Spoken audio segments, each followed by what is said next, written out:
Rojas, Rojas. Rojas Yeah. of Seventh Day Slumber. Y'all give him a big welcome. Hey, what's up?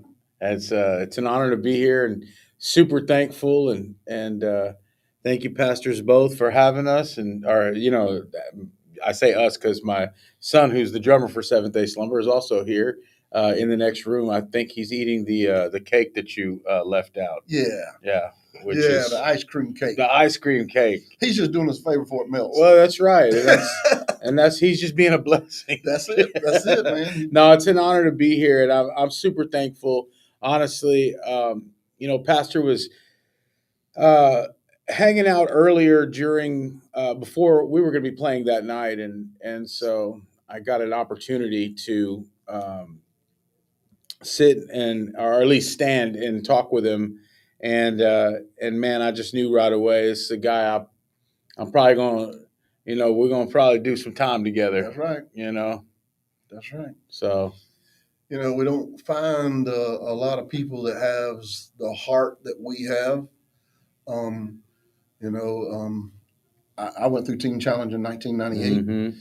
mhm. Rescued Kenneth from a Mountain movers. it was a very corrupt rehab, and I brought him and Robert, the other guy, and another guy, Jeremiah, to my house, and we built them a tiny house to live in the backyard. And they stayed there and till they could get back on their feet. And he's been discipling with me for going on 5 years. Yeah, February will be 5 years. And so is Robert. So, y'all were right. And Robert, man, he's going crazy. He wanted to be in here tonight, but I just told him there's just not enough room. Yeah. But he was just telling us, he said, man, when I was in that rehab, they had me up doing roofing and stuff, and all I played was Seventh Day Slumber the whole That's time. amazing, man. So Wow. you're making a difference in these lives. I tell you what, that's what it's all about. Hearing stories like that and just knowing that the music that you're making isn't, it's not just falling on deaf ears. Like I'm I'm thankful that I get to do music ministry. And matter of fact, me and Kenneth, Pastor Kenneth, met over at Winter Jam, which is a music ministry, and Mm-hmm. and we were able to just have a quick conversation but at the end of the day, Well, he clicked that picture yeah, and sent it directly to me. yeah, no, and so we had the opportunity to do that. I was just hanging out, I was just hanging out right there. And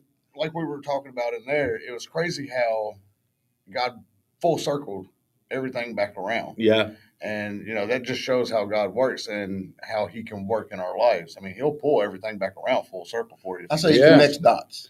That's right. No, Yeah. it's true. But I write a lot of music because I've been through a lot in my life. I've been through a lot of pain, a lot of tough times, and we can get into that a little bit. But Well, that's why I got you here, brother. Yeah, I want that testimony. I've been through some real rough things in my life, rough stuff in my life, and music was my outlet. So to be able to write music that was it was my therapy. Even before I knew the Lord, that was my way of having some kind of therapy.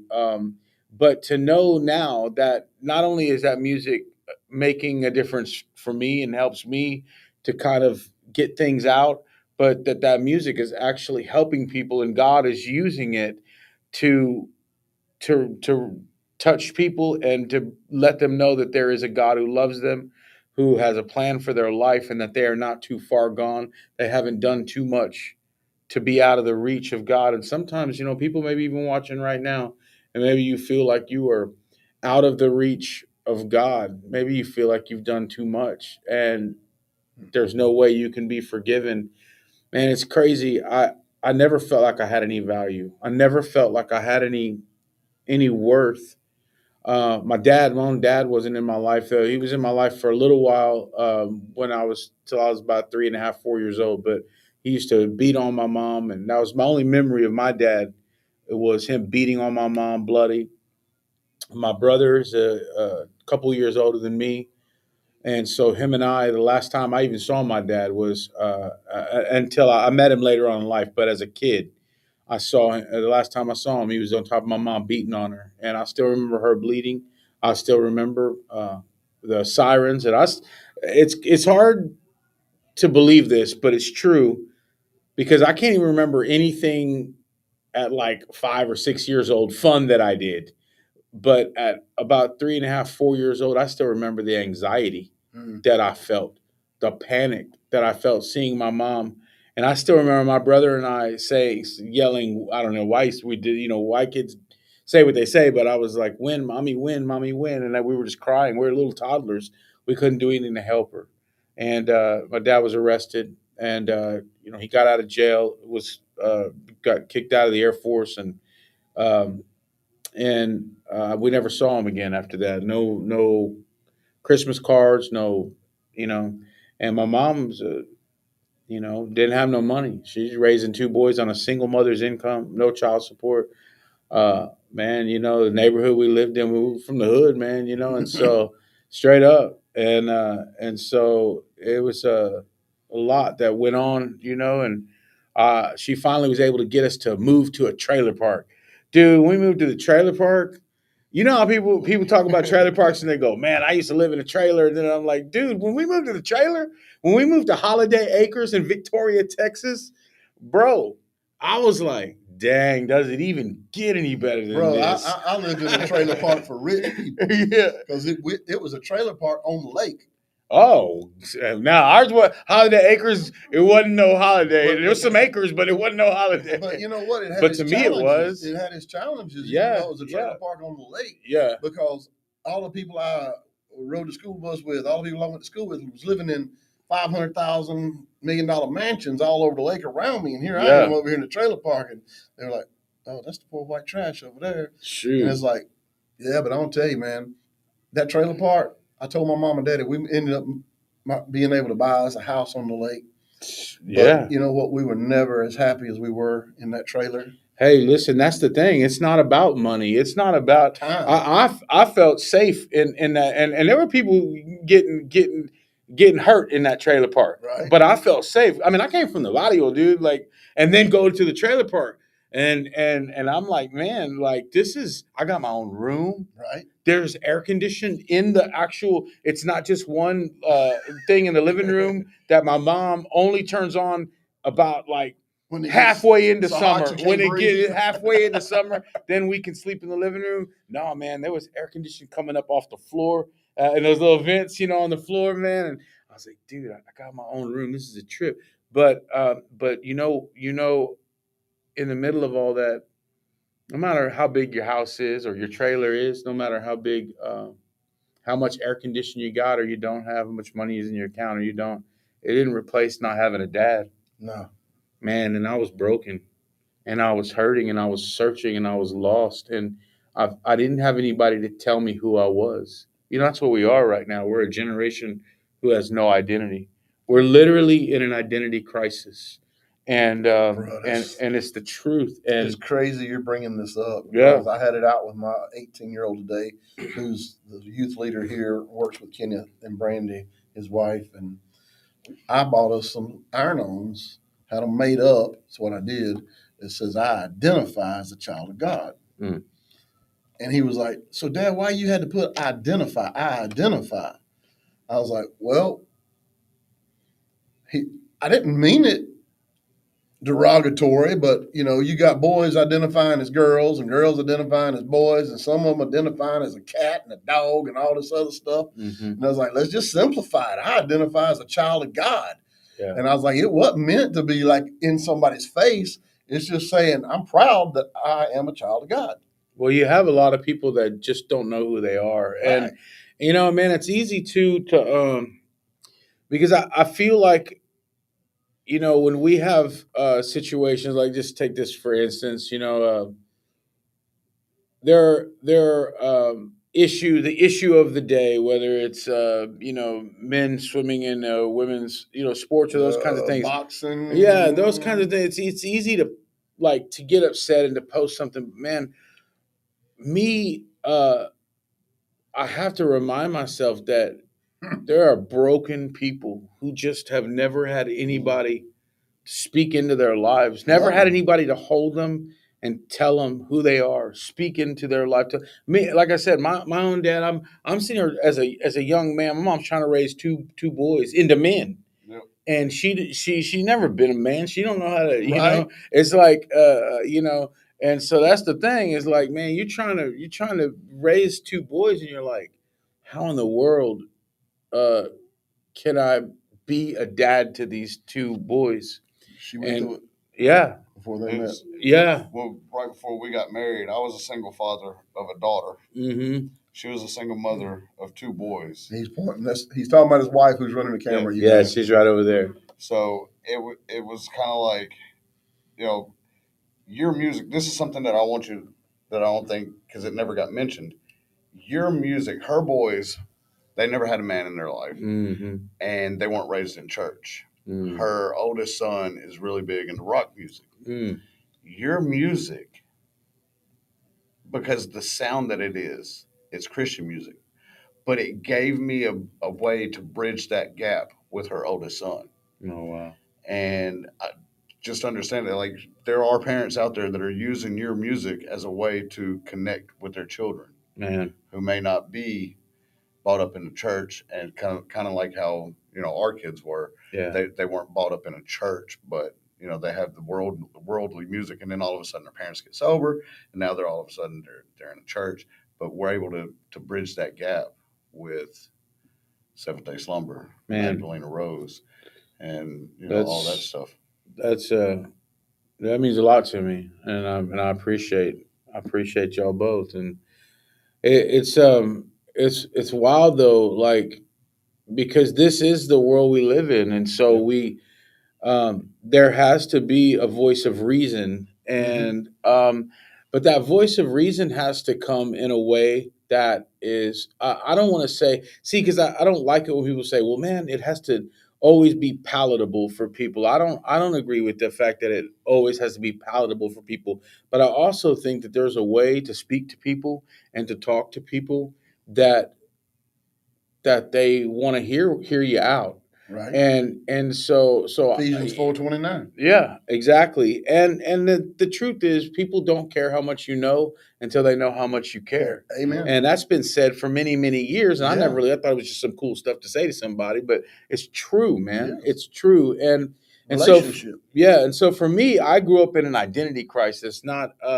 knowing, and mine was more obviously I'm trying to be a man in the either the trailer park or the hood. I still going back and forth wherever, got friends and that kind of thing, and friends in low places, you might say. And so at the end of the day, my mom finally was able to buy a home. She and it was she saw this her dream was to have a brick home.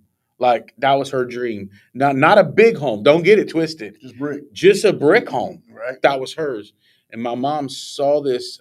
Man, it's a story in here itself. But I'll just be real quick on this. But she saw this rundown. It was brick, and it was in a neighborhood. It was a decent little neighborhood, um, but but it was run down. I mean, inside all the electricity, the wires had been all the wire had been stolen, and all and it got robbed blind. They ripped that thing apart. But my mom Squad. saw beauty in that rundown building, and Beauty boy, in that's the a ashes. whole that's a whole sermon right there. But my mom saw beauty, and everybody around her, my uncles, and I'm Mexican, so I got somebody who knows how to Right. fix houses. But they even told her, they even told her, Don't. this ain't it. This ain't it. And my mom said, no, man, this is my home. And my mom, she bought that home, and she got a steal on it. A home that she wouldn't have been able to afford if it was when it Right. was built. And so she got that home, and my mom started putting work into it, and she started doing a lot of stuff Love. herself. Put the And love into it. yeah, and so I ended up seeing my mom. She is still an inspiration to me, but my mom did a lot for us, but she couldn't, she couldn't Couldn't show you how to be a man. couldn't show me how to be a man. And so I grew up looking for a lot, and I ran the streets, man. I ran with Man, a that's lot of people from my crazy. old neighborhoods. It is so You crazy you're know, here, dude, because yeah. like we have a men's retreat that we go to every year. Yeah. We hosted. We got gifted a house on the lake in the mountains of Kentucky. Mm. Every year, it's designated for us at this certain time in October. And this year, we're taking all of the young men and our youth, Mhm. and the theme is "Man Up for God."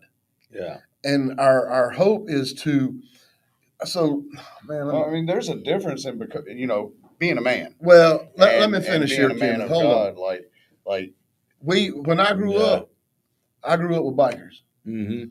and a real man could fight. Yeah. A real man could drink. Mm-hmm. A real man had all the women. Mm-hmm. No, that ain't a real man. Yeah. And so our thing in my sermon, because each of us teach, we have 3 Bible studies a day while we're there. We do breakfast, Bible study, then go to the woods or wherever to find God alone. Mm-hmm. Lunch, same thing. Dinner, same thing. But then afterwards, we fellowship together and teach together. Yeah. And my thing is this: I want to teach them. This is what the Bible considers to be a real man. Yeah. And I've told all the people teaching, this is our focus, is how to be a real man of God. Yeah.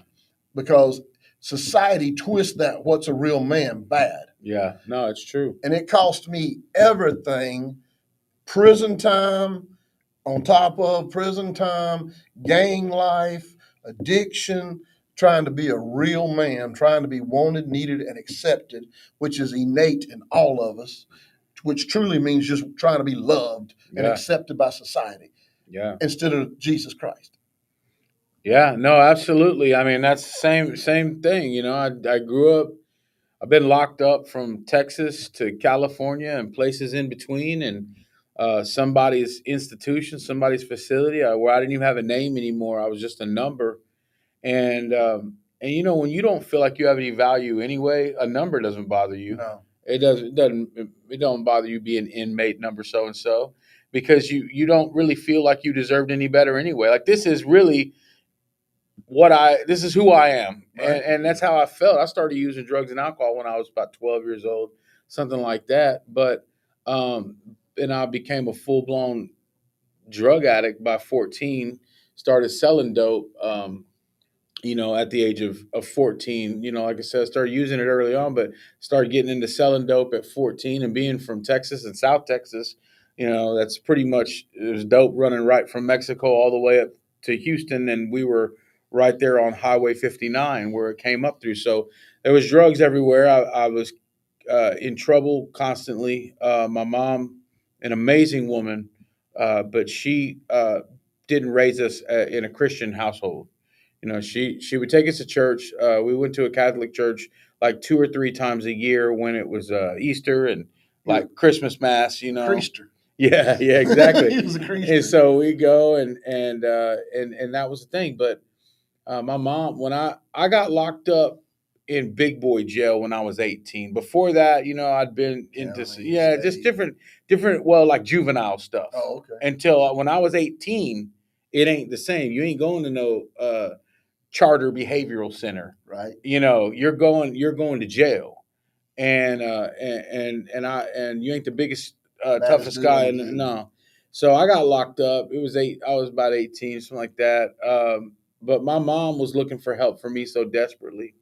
She ended up finally going to church with this lady who went to the crazy church down by Holy by the Rollers? airport. Yeah, they raised their hands. When the music played or when the preacher was preaching, they do stuff like this, and they were considered the crazy church down by the airport. My mom went and had an encounter with Jesus. She had an encounter with a living God, and it's one thing to believe in God. Like, people believe in God all over the world. Yeah, I believe in God. Yeah, I believe in God. I believe there's a heaven. I believe there's a hell. I believe in God. It's one thing to believe in God.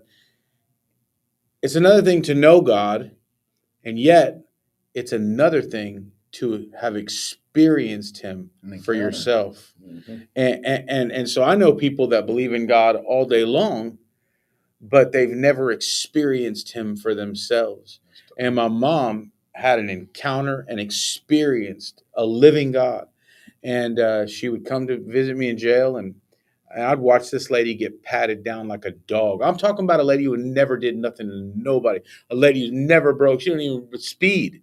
And, Don't even jaywalk. yeah, she don't even jaywalk, man. And she is getting patted down by the sheriffs and everything to come and see me, talk to me on this nasty phone through this glass, and she would smile, and she would smile and tell me, she loved me, but that God had a plan for me, and I'm like, I'm a worthless drug addict.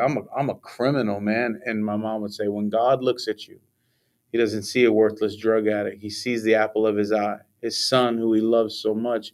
And man, that was hard for me to understand. People do a lot of and I'm guilty of it, but people do a lot of it's Christianese. We talk in the Holy Ghost terms, and when we're talking to people, and it's okay because that's what when we're talking to other Christian folks, we can speak that language. But when you're talking to folks on the street, and we're talking in these different kinds of ways, we're manifesting, and the Holy Ghost is that people are like, I don't know what you're saying, dude. Like, Right. talk to me like a normal human Yeah, being, that's bro. Greek. Like, what do you even mean right now? I don't know what the Holy Ghost is. Abba, Father. What is an Abba? I don't even have a concept of a father.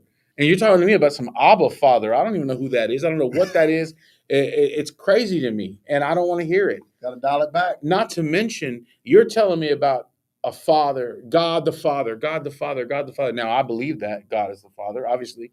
But when you're telling me about God the Father, God the Father, God the Father, to me, I don't have a concept of what a father is. So you're trying to sell me on something that left me, that cheated on my wife, cheated on his wife, beat on my mom. You're trying to sell me on a concept that already destroyed my self-image, that already abandoned me. I'm not buying what you're selling.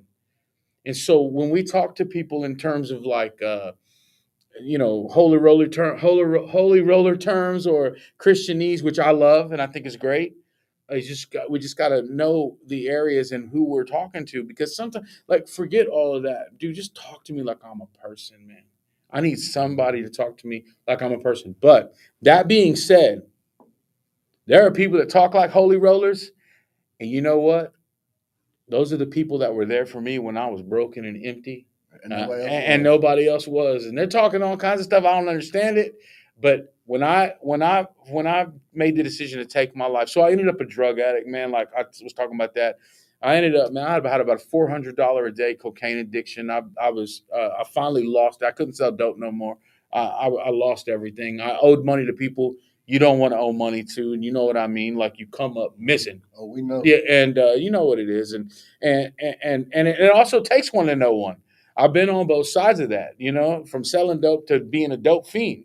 You know what I mean? And then I ended up homeless on the streets of Austin, and my mom would tell me, she would tell me to come back home. And I never felt Proud. I couldn't do it, man. Well, I just this is an amazing lady, an amazing woman, and I'm a piece of trash. Is how I saw it. You went from being a dope dealer to a hope dealer. Yeah.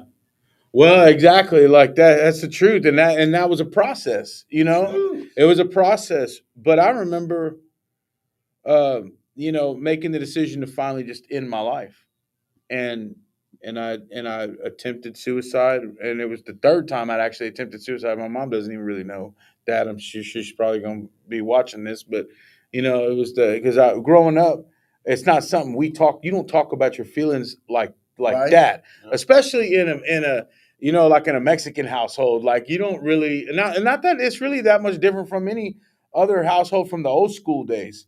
Like, you don't put your business out on the streets. You put my Right. business out on the streets. Right. You know what I mean? So you keep your mouth shut, and then you don't talk about, I'm thinking about taking my life. You just keep that to yourself. So I didn't even tell my mom for a long time. I didn't even know I made an attempt to commit suicide. She thought I just overdosed on dope. Bro, there's so much time. My mama didn't even know I was in jail. Yeah, I was just MIA. yeah, You know, no, exactly. Because I wasn't going.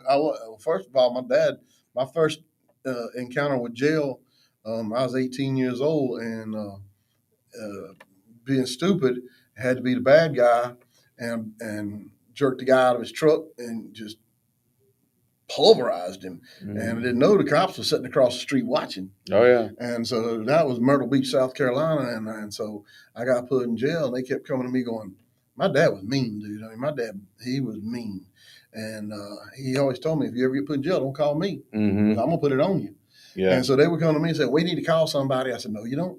You need to. We need to call." "No, you don't. I'll sit right here, however long you want me to sit, but don't you call my parents." Yeah. But I was like that too. Rather do my time. My mom has found out more about my past Yeah. since I started preaching, because when I preach, I'm real and raw, Yeah. and I let them know if God can do this for me, uh, He can do it for you. Yeah. And I'll preach, and that night my mom, "Well, I didn't know, or Yeah. I failed you, or something." "No, you didn't. This was God has us go through everything. He didn't make us go through it. He allowed us to go through it, Yeah. and we just like the what's her name? Um, for times like these." For such a time as this. Yep. We God created, and man, I'll be sitting there and I'll be counseling with somebody that's in addiction, trying to get them to go into a rehab, and I hear God saying, "You went through everything you went through for times like these." Yeah. And I tell these guys here, I said, "Listen, when someone wants to give you testimony, you pray before you give your testimony, because the same people that want you to give your testimony, as soon as you do something they don't like, they'll turn around and burn you to the ground with your own testimony." Yeah. And so you got to be careful how much detail you put into your testimony. Oh yeah. And like I'm like you, man. My mom, I wasn't. No, my mom was. She raised me up till I was probably 10 years old by herself, Yeah. and she had a job in a man's world, and she got abused. She had me in the '60s when that wasn't a single mom in the '60s, man. Yeah. You was kicked to the curb, Mm-hmm. and she suffered that shame and everything, and always provided for me and gave me the best of everything she could give me, so that the other kids wasn't picking on me for not dressing like them or whatever. Yeah. She would go without. I get you.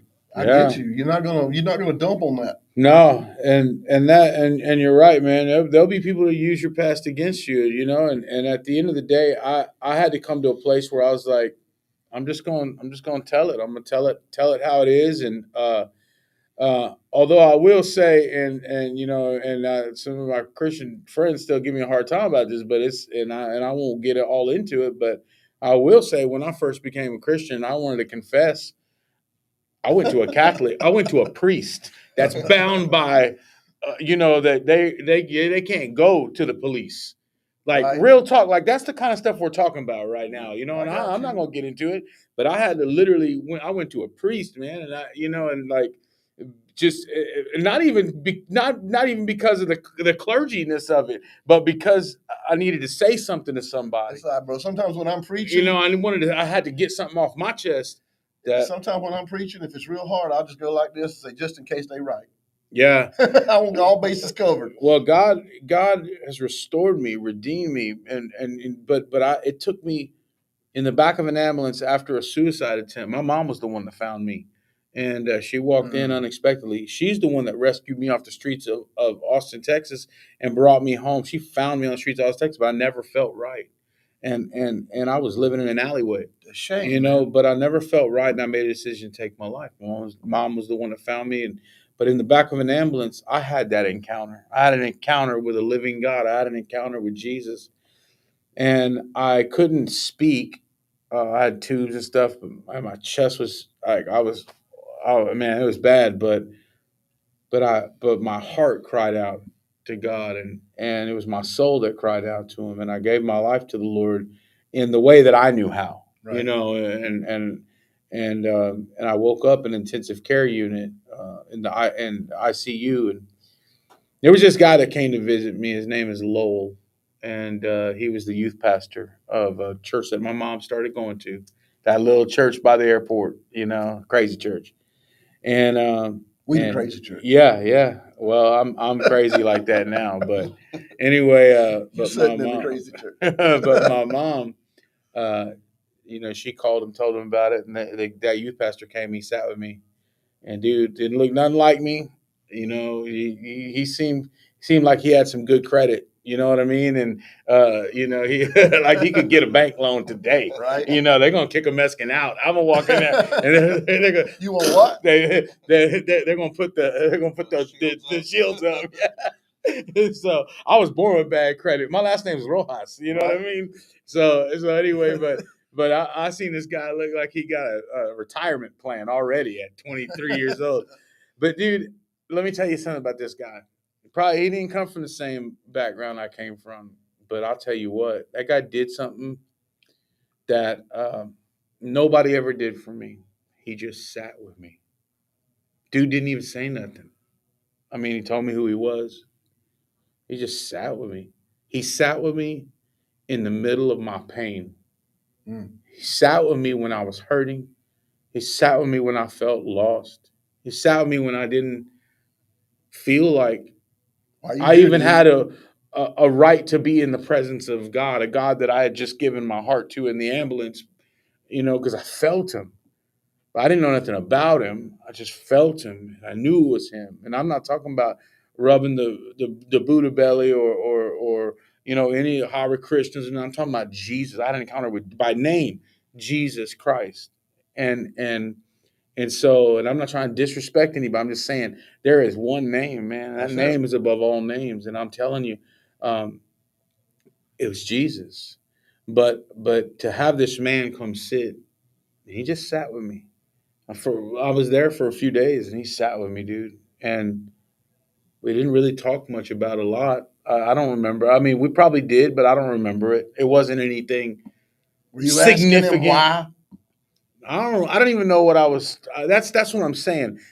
The only thing I really remember, it wasn't the conversation. What I remember was that man sat with me in my time of need. Right. And I don't know, we probably talked about a bunch of stuff. I can't remember it. And that's what I'm telling you though. It's not about what you say. Now sometimes it is. I mean, sometimes it is, but it's not about what you say. That man was there. He was And I showing you love of the Father. yeah. And man, I'm telling you that was it. That was it for me. And then he began to mentor me. After all of that, he sat with me. He earned the right to speak into my life. Mhm. He earned that right. Now, sometimes you don't have that time to, you got to tell somebody something. God tells you to say something, you go say it, and you trust the Holy Spirit EQ how you say it and what you say. And there's times I don't say things right, but then Amen. and I go and I'll be like, my wife's like, I don't know if you said that right, and I'm like, I don't know. It seemed like they were touched by it, and it was like God EQ'd what I was saying and translated it in the way He wanted it, because He's the one that told me to go speak to that person. But my point is that there are people watching and what you guys do here, and this is someone sitting with them, and it may be through the cameras, but y'all are taking the time. You don't make no money doing this. You cost you money to do this. I know that. I know it. It costs you money to be out here doing this, man. It takes time, Well, and the most that's valuable it. thing in the world? Yeah. Time. Yeah, You don't know it how much is. you That's got why they left. take it from you when you go to prison. They don't Right. take your arm or your leg. They No. take time. And Yeah. I tell everybody, my first real ministry was Davidson County Department of Corrections. And people say, where'd you go to seminary? Davidson County Department of Corrections. Yeah. I was doing 36 one-on-ones a week and 2 chapels. And these guys were asking me questions that I didn't know. And as I say, I'm not going to give them BS, which is biblical stupidity. Yeah. I'd say, I'm coming back next Tuesday. I'll have you an answer. And I had me a pad. I wrote it down. And I would have to go home and research every one of their questions. And that was my seminary. Yeah. Was done in there with them. Mm-hmm. And then also the fact I had been locked up and I knew what it was like, because they tell me don't hug them or nothing like that. I'm sorry, I'm a hugger. Yeah. I go in there, I hug them, and I know what it was like for another man to come in there, didn't know me, didn't have to be there, hugged me with no motives, ulterior motives, just wanted to just show me the love of the Father. And so I wanted to repay that and be that guy. And like, man, they would test me. They would sign to me, and I would sign back, because y'all don't know it, ain't never been. They got their own sign language in prison, and Yeah. they would test me to see where I'd been to jail. They would test me to everything, and I knew if I ever once told them I was coming and didn't show up, I was going to be like everybody else in their life that let them down. Yeah. And so I didn't care if I was sick, if I whatever. I would call the chaplain at the jail, and I say, you need to go to him, tell him I'm deathly sick, that I didn't forget about him. I will be back next week. Mm-hmm. Just so they know I didn't abandon them like everybody else in their life did. Yeah, no, it's exactly. That's the thing, man. My mom was the only one to come see me when she could. Like I was locked up in Los Angeles as well, and my mom's in Texas, and she couldn't see me. I got that one phone call, and then it was only one phone call a week. Right. And so now you can actually use the phone. All the time. It's like, yeah. I was like, what? And they got iPads. Yeah, exactly. Oh, I know. I'm telling you, we just played a prison. It was just crazy that they. I was praying to God I was going to be able to walk back out of that place because anytime I ever walked in, I wasn't able to walk back out. No. But we just played a I got prison. a story for you on that. They allowed us. So we now work with the prison ministry, and we go and we speak to prisons all across the United States, and so we're going to put on a concert actually in Angola, and they're allowing it, and they're letting us to be able to do it. But anyway, we were in Tennessee, the maximum facility here, and they allowed us. They literally allowed us to put on a full blown Seventh Day Slumber concert. Talking about the favor of God to allow, and now and I don't want to get anybody in trouble, so I won't go any further as to how cool it really was. But man, there are pictures that are on online by the prison ministry. They got permission to post these pictures. At least you see hundreds of men in this field. It's probably like 3 or 4 guards, maybe at the most. Wow. And here we are on a stage, Pyros. big LED wall, the whole thing. Maggie is there, which Right. this is a male facility, and she played before us, and it was amazing. Everybody was super respectful. These guys in a maximum security prison, super respectful. And and I gotta say, it takes one to know one, man. Like I was able to share and talk about, like, times like these. I was you. Yeah. And now look where I'm at. Yep. You think Yep. God doesn't love me any more than he loves you. I may be better looking, but at the same time, that's not true. But anyway, man, it's like, no, God doesn't love me any more than he loves you. And like this kid, God has plans. I'm telling you right now, watching, because I know there's somebody watching right now and you've been locked up, or maybe you've never been to prison in your life, but you've been to prison. You've been to prison here. You ain't never walked in, been behind bars, but Oppression. but you are in prison. And there are people behind real bars that are more free than some of you watching right now. And God wants to rescue you. He wants to deliver you from that cell that's in here. And I know what it means to be free. I know what it means to be, man. I ended up going back to jail. Like, so I ended up becoming a Christian, and I ended up going back to jail as a Christian.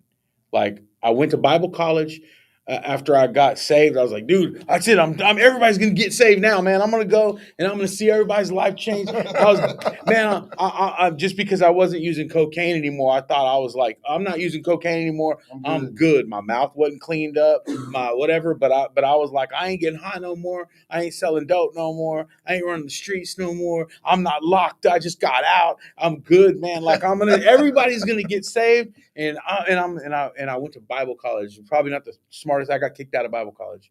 I went to Christ for the Nations in Dallas, Texas, and so I got kicked out, right, because I was not acting right, and I wasn't acting presidential. You know what I mean? You out the street, but didn't take the street out you. No. I wasn't acting presidential. You know what I mean? And so I got kicked out, and I was like, dude, whatever. And I ended up going back home.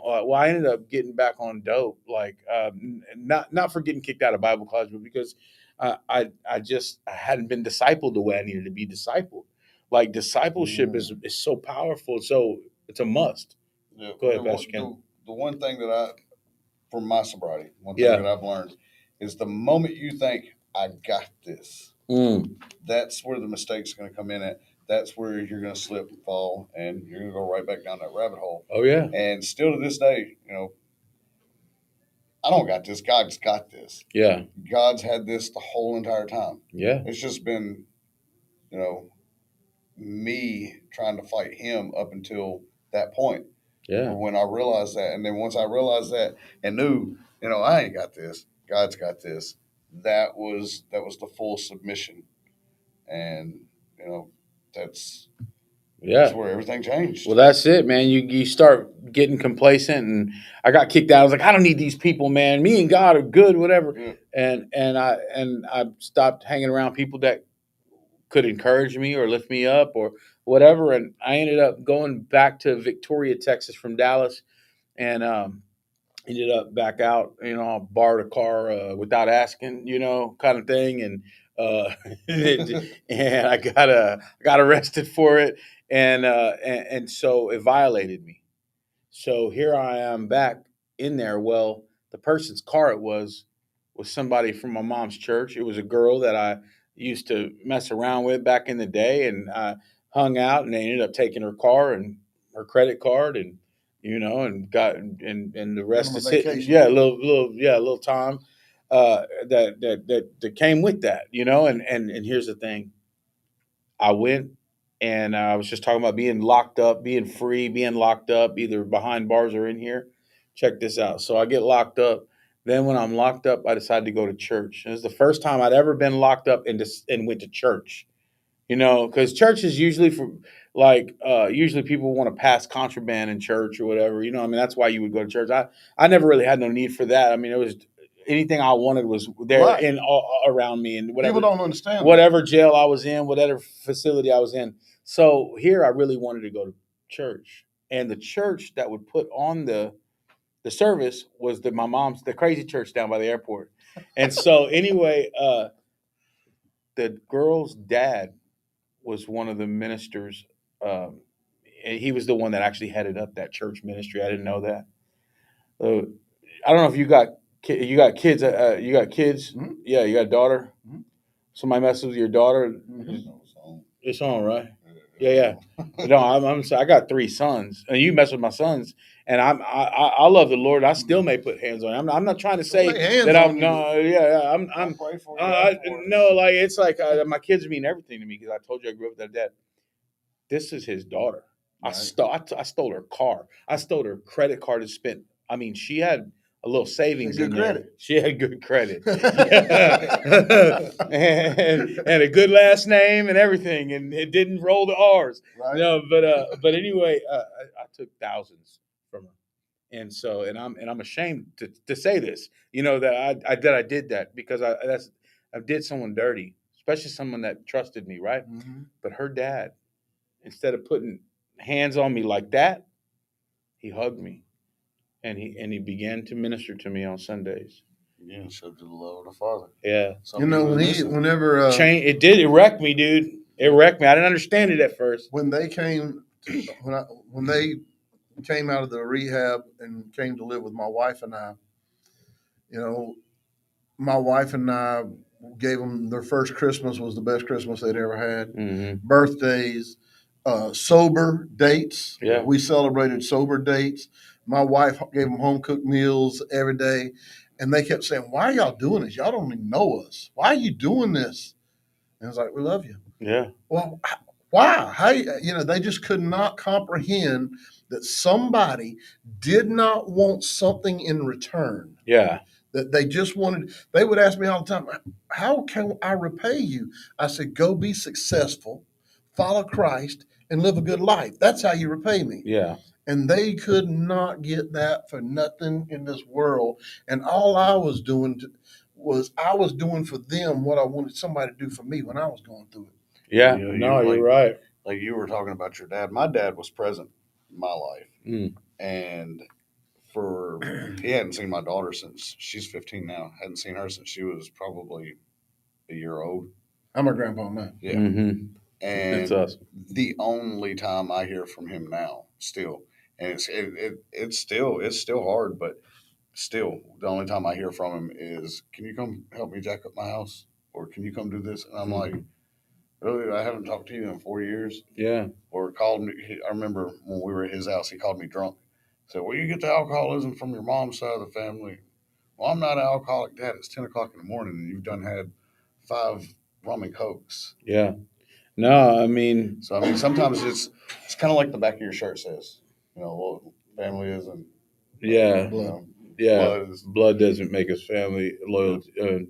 I forgot what the back of my shirt says, There but blood doesn't to make make us it true. family loyalty does. Yeah, And you know, that's kind of like what Pastor Chris blood is makes like. us related. Loyalty makes us family. Yeah, Right. you know, it's kind of Yeah, like Pastor Chris. He showed me put me on the the. spot right there. I was trying to think of it because we Yeah, was reading it out there. But yeah, Pastor Chris did. He showed me kind of like, you know, I keep saying to you, he showed yeah, you the love of the Father. He finally showed me the love of the Father, yeah. and you know that's it was a wild concept. I mean, even at the age of 40, I was 40 at the time.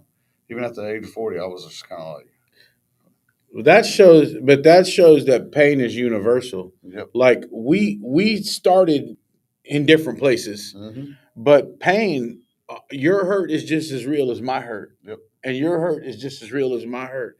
And their hurt is just as real as our hurt. And maybe it's I failed a math test and I'm afraid to tell my parents because I don't want to let them down. And I know people that have thought about taking their life because they didn't want to let their parents down. Their Right. parents were everything, their parents' approval. Just to even hear their dad once say they're proud of them or they're, any of that stuff. Like and so to where somebody was like, man, that's all you went through is a math test that you didn't want to take. You don't know what that yeah, That right. boy or That girl reckon. what it did to them. But I can tell you this that I ended up changing my life, gave my life uh, I gave my life back over to Christ. God never walks away from us. It's us that walk away from Him. Right. And so I ended up like in that jail cell, state jail at the time, and so I wasn't in prison. I was in state jail, and I only had a year. I could do a year, so I did my time.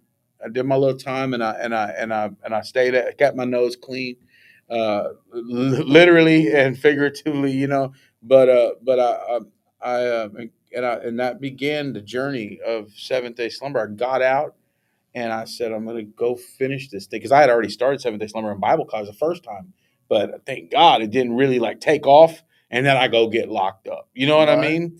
So I was able to meet my wife Lori. We've been married 25 years, and God has changed my life. I'm the father to my kids I never had.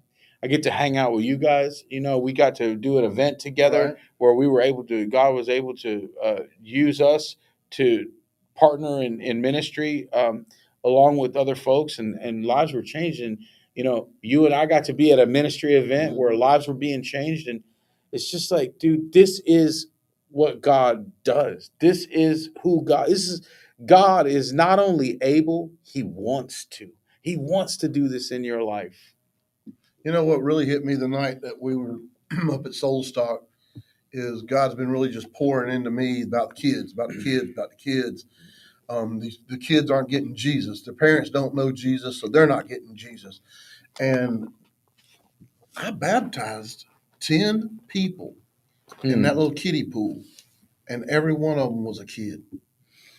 It was from 8 to 18. Yeah. And the year before, I baptized 18, and half of them were adults. We had 7 rededicate their life to Christ Mm. that year. But it was crazy because not one adult came forward after I preached. It was all kids Yeah. you know, I think that's I wholehearted. So you don't know this about me, but Pastor Chris does. I Mm. grew up here in in Madison, Madison. Oh wow. where we at. I grew up here. When I got out of the rehab, I told everybody, you can't pay me to go back to Madison. Yeah. This And the is his night, Nineveh. yep, Yeah. the Yeah. night he called me with the address, me and her pulled up here, and I just looked at her. This is it. I knew right then before we even signed paper. I don't even think he had seen the building.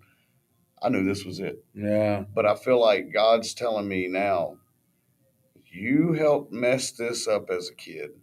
It's time for you to clean it up. Oh yeah. And the kids in these neighborhoods, especially like through here in Madison, because Madison's actually kind of like, you got your different spots, Yeah. but all of Madison, basically, I mean, it's these kids here. If we don't reach out to them and get them, I feel like a lot of them won't know the love of the Father. Yeah. They'll know the love of a drug dealer. Yep.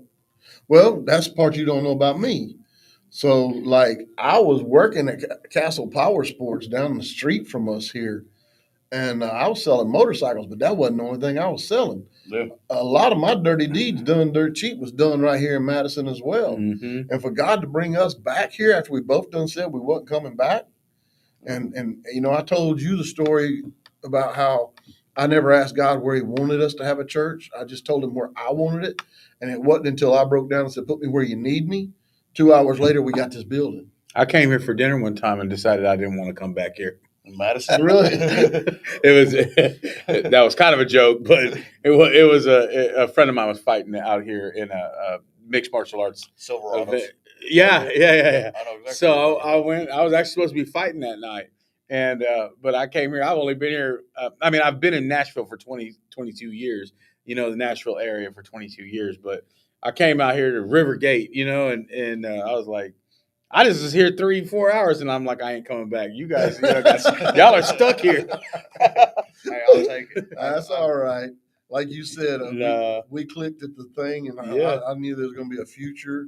Um, I just wasn't sure of what it was going to look like. And, you know, I'm up anytime y'all want somebody to come with y'all and preach, I'm there. Yeah. And like I said, we got stuff coming up here. We want to hope to try to get you guys back here. Oh man, that'd be awesome. But real quick, I mean, we're going way over what we usually go. But Hey, real quick, it's a special episode. this is a Yeah. special episode. So the night at Soul Stock, you talked about being you and your wife were fixing to go out. You'd been gone a long time or whatever on the road, hadn't seen each other, blah blah. And you passed by this alley, and God had you stop. Will you tell that story? Yeah. Well, we were on. I think it was 18. I want to say it was like 18 shows. I don't like calling them shows, but concerts in a row that we were playing. And my wife Lori is our tour manager, and she's my best friend in the world. We have three sons together, and this was years and years ago. My kids were little kids, and now they're all three grown men. But I was we were in Austin, Texas. We had played there the night before, and in Austin, I grew up not too far from there. I was excited uh, to be able to have a day off. Really, it didn't really matter where I was having the day off, but it was cool that it was in Texas where I'm from originally. And so my wife and I and the whole band wanted the day off. So my wife and I were going to take our three kids to a restaurant I had never eaten at, but I love their barbecue sauce called Stubbs. Stubbs barbecue sauce, my favorite barbecue sauce. And but I had never eaten at the restaurant. I was like, man, I want to take my wife and my kids to go out to eat to this place, the Stubbs restaurant. And we started walking up to Stubbs, and it was a nice night out, and we were laughing and we were just having a good time, my kids. And I stopped dead in my tracks, and I couldn't move. And I looked to my left, and when I looked to my left, it caught me, and I stopped, and I just felt like I felt paralyzed. Felt like I honestly felt like I couldn't even breathe, and I only felt like that one other time before, and it was I woke up and I had a night terror, and I woke up and I forgot what you call it, but like Paranoia. no, it was paralyzed, like paralytic, like Okay. something where you wake up and you can't move, and I was just Paralysis. yeah, like paralysis. That's how I felt. That's how I felt looking in to the left of me, and I couldn't move, and my wife grabbed my shoulder. She said, "Honey, you okay?" But to my left, I was staring. Uh, I was staring into an alleyway that I actually used to live in. To my left was the alleyway that I was strung out on dope in. It was the alleyway that I used to dig for trash to find something to sleep on in that alleyway. And the very alleyway was the place where I was the most lost I had ever been, the most empty I had ever been, the lowest point of my life in that alleyway. And man, my wife, like, uh, touched my shoulder, and I looked over at her. She said, "Are you okay?" And I was like, "Yeah, yeah, I'm good." And I saw her and my three kids. And it was crazy because to the left of me was the worst parts of my life. Worst parts, and I've been through a lot. That was the worst parts of my life. And then to my right was the very goodness of God. To my left, I was looking at the most corrupt, evil, empty, hollow part. And to my right, I'm literally looking at who God is. And man, the contrast, sometimes things have to be contrasted like that Right. for you to really understand. I'm an artist, not just singing, but I do art, and I'm also a tattoo artist. So Yeah, we're gonna talk about that. yeah. So contrast is a very big thing. I'm a black and gray artist, so you got to have contrast to make. Right. You don't have all the other colors, right? But anyway, but the point that I'm trying to make is this: that with that contrast, you can see the lighter areas so much better. And I looked over at my wife and I was like, God didn't just isn't just able. That's what I was saying earlier. This is where I'm getting this from. Like, God is not just able. He is able. God is able. But God isn't just able. Like, he wants to. God, man, he's not just capable of doing these things in my life. He's not just capable of healing me and restoring me and redeeming me. He wants to. You are not just loved by God. Yes, you are loved by God. You are not just loved by God. You are wanted by God. Those of you watching right now, you are not just loved by God. He loves you, and the love that he has for you, you can't measure it. No measuring tape, no measuring stick, no measuring apparatus can measure the amount of love that God has for you. It's immeasurable, but it's not just that. God doesn't just love you, he wants you. Some of you have never felt wanted in your life. You may have felt loved, and maybe it wasn't even loved properly. It was just enough love to keep you around. Maybe that wasn't even love, but maybe you've been loved before, but you've never felt wanted. And I'm telling you, God doesn't just love you, he wants you. You are wanted by the one true God. You are wanted by the God of heaven and earth, the one who created the heavens and the earth. He's not too busy for use doing the rest of the world and Right. taking care of the rest of the world. He's concerned himself about every little area of your life. We're his children. Yeah. Well, brother, we're gonna wind it up. Yeah. So we got another exciting announcement. So next week, next Friday night, we're going to have Joseph's daughter-in-law, Yeah. Magdalene.